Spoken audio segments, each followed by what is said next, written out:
नमस्कार विद्यार्थी मित्रांनो, मी विश्वनाथ तंबाखे सर, राजराजेश्वरी माध्यमिक प्रशाला सोलापूर. आज आपण या व्हिडिओमध्ये unit 2.2 the boy who broke the bank हा इयत्ता 10वीतील इंग्रजी विषयातील महाराष्ट्र शासनाअंतर्गत असलेला प्रकरण, या प्रकरणाचे मराठी भाषांतर व स्पष्टीकरण पाहणार आहोत. Unit 2.2 the boy who broke the bank म्हणजेच बँक बुडवणारा मुलगा या पाठाचं मराठी अनुवाद पाहूयात. Nathu grumbled to himself as he swept the steps of the Peepalnagar bank owned by Seth Govindram. गावातील प्रतिष्ठित अशा सेठ गोविंदराम यांच्या मालकीच्या पीपलनगर बँकेच्या पायऱ्या झाडत असताना नथू स्वतःवरच चिडला. He used the small broom hurriedly and carelessly, and the dust, after rising in the cloud above his head, settled down again on the steps. As Nathu was banging his pan against the dustbin, Sitaram, the washerman's son, passed by. आपल्या हातातला लहानसा झाडू त्याने अतिशय निष्काळजीपणाने व घाईघाईत पायऱ्यांवर फिरवला आणि त्यामुळे उडालेली जी धूळ होती त्याच्या डोक्यापर्यंत उडून पुन्हा पायऱ्यांवर विसावली. हातातली सुपली तो कचऱ्यांच्या डब्यावर आपटत होता. त्याच वेळेला धोब्याचा मुलगा सीताराम तिथून जात होता. Sitaram was on his delivery round. He had a bundle of freshly pressed clothes balanced on his head. Sitaram हा आपले कपडे पोहोचवायच्या कामावर निघाला होता. त्याच्या डोक्यावर नुकत्याच इस्त्री केलेल्या कपड्यांचे मोठे गाठोडे होते. Don't raise such dust, he called out to Nathu. Are you annoyed because they are still refusing to pay you an extra ₹2 a month. Sitaram म्हणाला, अशी धूळ उडवू नकोस रे.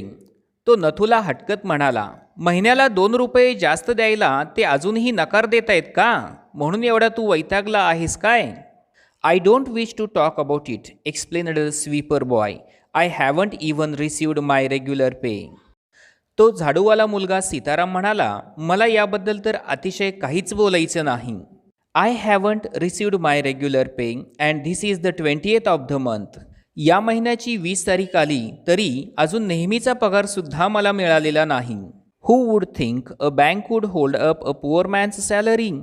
As soon as I get my money I am off. Not another week I work in this place. And Nathu banged the pan against the dustbin several times just to emphasise his point and giving himself confidence. Bank अशी कुणा गरीब माणसाचा पगार थकवत असेल असं कोणाला तरी वाटते का? पगार झाल्याक्षणी मी इथून निघणार आहे, आणखी एक आठवडासुद्धा इथं थांबणार नाही, असं म्हणत नथूने आपल्या हातातली सुपली कचऱ्याच्या डब्यावर जोरजोरात आपटला, आपला मुद्दा ठासून सांगण्यासाठी व स्वतःचा निर्धार कायम ठेवण्यासाठी. Well, I wish you luck, said Sitaram. I will keep a lookout for any job that might suit you. And he plodded barefoot along the road, the big bundle of clothes hiding most of his head and shoulders. ठीक आहे, तुला माझ्याकडून खूप शुभेच्छा, सीताराम म्हणाला.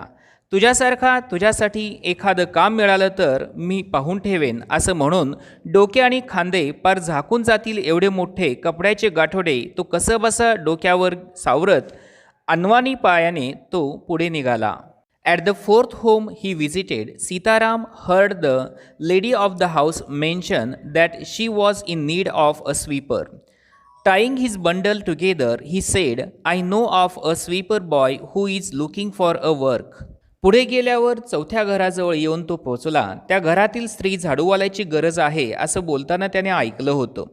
गाठोडे बांधता बांधता तो तिला म्हणाला, माझ्या ओळखीचा एक झाडूवाला आहे, त्याला कामाची गरज आहे. He can start from next month. He is with the bank just now, but they aren't giving him his pay and he wants to leave. पुढील महिन्यापासून तो कामावर येऊ शकेल. आता एका बँकेत तो कामाला आहे, पण ते लोक पगार देत नाहीत म्हणून त्याला ती नोकरी सोडायची आहे. Is that so? said Mrs. Srivastava. Well, tell him to come and see me tomorrow. हे खरं आहे का? मग त्याला उद्याच मला भेटायला सांग, असं श्रीमती श्रीवास्तव म्हणाल्या. And Sitaram, glad that he had been of service to both a customer and his friend, hoisted his bag on his shoulders and went his way. आपल्या गिऱ्हाईकाला आणि मित्राला दोघांनाही मदत करता आली म्हणून खूप खुश होत सीताराम खांद्यावर आपले गाठोडे टाकत निघून गेला. Mrs Shrivastava had to do some shopping. She gave instructions to the ayah about looking after the baby and told the cook not to be late with the midday meal. इकडे मिसेस श्रीवास्तवना खरेदीसाठी बाहेर जायचे होते. त्यांनी आयाला बाळाला सांभाळायच्या सूचना दिल्या आणि स्वयंपाक्याला दुपारचा स्वयंपाक वेळेत करायला सांगितलं. Then she set out for the People Nagar Bank place to make her customary tour of the cloth shops. आणि त्यानंतर नेहमीची कपडे खरेदी करण्यासाठी त्या पीपल नगरच्या बाजारात निघाल्या. A large shady tamarind tree grew at one end of the bazaar and it was here that Mrs. Srivastav found her friend Mrs. Bhushan sheltering from the heat. Mrs. Bhushan was fanning herself with a large handkerchief. त्या बाजाराच्या एका टोकाला असलेल्या मोठ्या डेरेदार चिंचाच्या झाडाखाली सावलीसाठी उभ्या असताना श्रीमती भूषण यांना भेटल्या. एका मोठ्या रुमालाने त्या स्वतःला वारा घालत होत्या. She complained of the summer which she affirmed was definitely the hottest in the history of People Nagar. She then showed Mrs. Srivastav a sample of cloth she was going to buy and for 5 minutes they discussed its shade, texture and design. People नगरच्या इतिहासातला हा नक्कीच सर्वात कडक उन्हाळा आहे असं त्या वैतागून सांगत होत्या. त्यांनी खरेदी करायचा असलेला एक कापडाचा नमुना श्रीमती श्रीवास्तवना दाखवला आणि मग पुढची 5 मिनिटे त्या कापडाचा रंग, त्याचा पोत आणि त्याची नक्षी यावर त्या दोघी चर्चा करत राहिल्या. Having exhausted this topic, Mrs. Srivastav said, "Do you know, my dear, that Seth Govindaram's bank can't even pay its employees? Only this morning I heard a complaint from their sweeper who hasn't received his wages for over a month."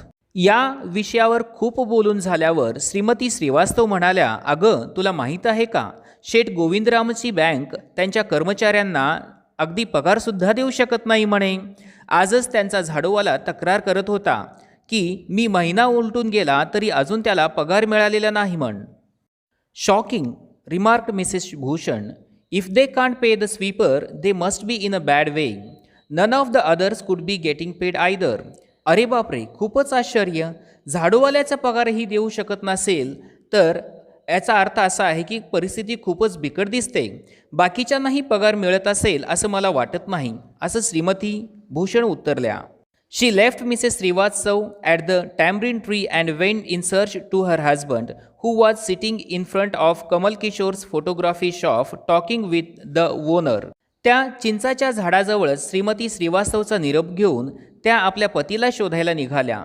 ते कमल किशोर फोटोग्राफीच्या दुकानासमोर त्या मालकाशी गप्पा मारत बसले होते. So there you are, cried Mrs Bhushan. I have been looking for you for almost an hour. Where did you disappear? तुम्ही इथे बसला आहात तर, श्रीमती भूषण उद्गारल्या. अहो 1 तास झाला मी तुम्हाला सगळीकडे शोधत आहे. तुम्ही कुठे गायब झाला होतात? No fair, replied Mr Bhushan. Had you remained stationary in one shop I might have found you. But you go from one shop to another like a bee in a flower garden. अगं कुठेही नाही, mister Bhushan म्हणाले. तू एकाच दुकानात स्थिर असतीस तर मी तुला शोधू शकलो असतो, पण तू फुलांच्या बागेतल्या मधमाशासारखी एका दुकानातून दुसऱ्या दुकानात विहरत असतेस. Don't start ग्रंबलिंग.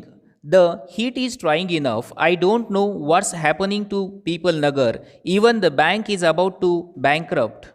आता उगीच कुरकुर करू नका. आधीच उकाड्याने हैराण झालेली आहे मी. पीपलनगरमध्ये काय चाललंय कुणास ठाऊक. बँकेवर ही दिवाळखोरीची वेळ आलेली आहे म्हणे. What's that, said Kamal Kishore sitting up suddenly. Which bank? काय म्हणतेस? कमल किशोर ताडकन उठून उभारले आणि म्हणाले, कोणती bank? Why, the Peepalnagar bank of course. I hear they have stopped paying employees. Don't tell me you have an account there, mister Kishore. अर्थातच पीपलनगर बँक. मी असं ऐकलंय की कर्मचाऱ्यांना पगार देणं त्यांनी बंद केलेलं आहे. किशोर भाऊ, तुमचं खातं आहे की काय तिथे? No, but my neighbour has, he exclaimed and he called out over the low partition of the keeper of the barber shop next door, Deepchand. Have you heard the latest? The Peepalnagar bank is about to collapse. You've had better get your money out as soon as you can. अरे माझं खातं नाही पण माझ्या शेजाऱ्यांचं आहे, ते उद्गारले आणि मधल्या भिंती पलीकडच्या न्हाव्याच्या दुकान मालकाला त्यांनी हाक मारली आणि म्हणाली, दीपचंद, ताजी बातमी ऐकलात का तुम्ही? पीपल नगर बँक बंद होणार आहे म्हण. लवकरात लवकर तुझे पैसे तिथून काढून घे. मित्रांनो, हा या पाठाचा फक्त अर्धा भाग दिलेला आहे. उर्वरित अर्धा भाग मी दुसऱ्या व्हिडिओमध्ये दिलेला आहे. त्याची लिंक मी शेअर करतोय. हा प्रकरण तुम्हाला आवडला असेल तर सबस्क्राईब, शेअर आणि लाईक करायला विसरू नका.